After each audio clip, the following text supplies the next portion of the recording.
अध्यात्म मार्ग में चलते हुए वैभव की इच्छा रखना उचित है। भगवत सेवा के लिए वैसे तो इच्छा नहीं करनी चाहिए कोई भी, पर अगर करे तो माता पिता, परिवार और भगवत सेवा के लिए जो हमें आवश्यकता है तो हम प्रभु से मांग सकते हैं। भगवान ने अर्थार्थी भक्त भी कहा है, आर्त को भी भक्त कहा है, जिज्ञासु को भी भक्त कहा है और ज्ञानी को भी कहा। 4 प्रकार के। में ऐसा लगता है कि हमारे पास धन होता तो अपने माता पिता की सेवा करते, अपने ठाकुर जी को अच्छे अच्छे पोशाक पहनाते, अतिथि सेवा करते, पर आज हमारे पास है नहीं और हमारे अंदर चाहत है तो हम भगवान से प्रार्थना कर सकते हैं। तो ये यद्यपि ये विशुद्ध भक्तों में नहीं है पर भक्त है।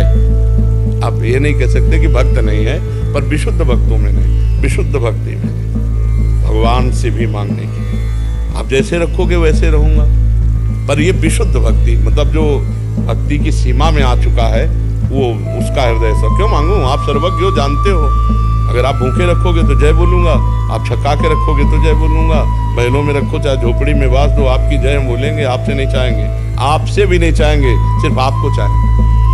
आपसे नहीं चाहेंगे, सिर्फ आपको चाहेंगे। ये विशुद्ध भक्त होता है। लेकिन अभी जब तक समर्पण नहीं हुआ, शरणागति नहीं हुई पूर्ण, तब तक तो हमें जो आवश्यकता है अपने प्रभु से मांगे और ना दे तो उन पर नाराज ना हो। क्योंकि जैसे मरीज है, कुपथ्य मांगे डॉक्टर से और वो नहीं दे रहा है तो उसमें मरीज का हित है।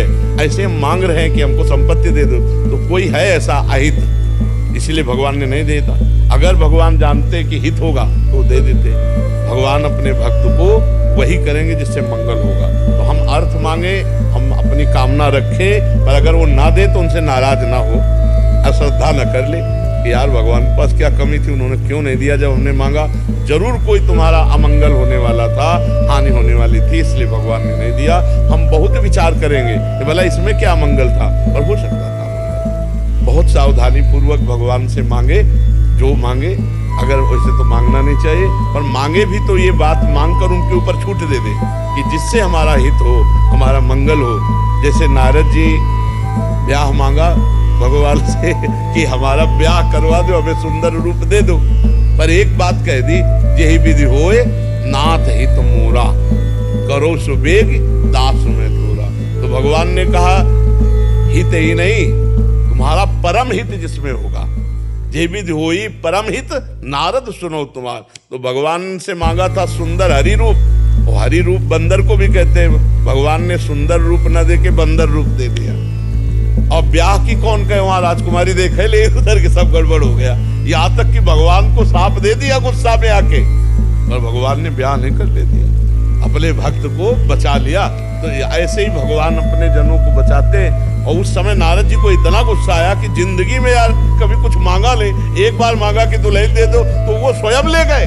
और आगे जाके देखा तो भगवान गले में हाथ डाले उसी राजकुमारी के जा रहे थे। तो नारद जी को गुस्सा लगा कि यार जिंदगी में तो पहली बार मांगा था, तुम ही आके अपना ब्याह करके चल दिए।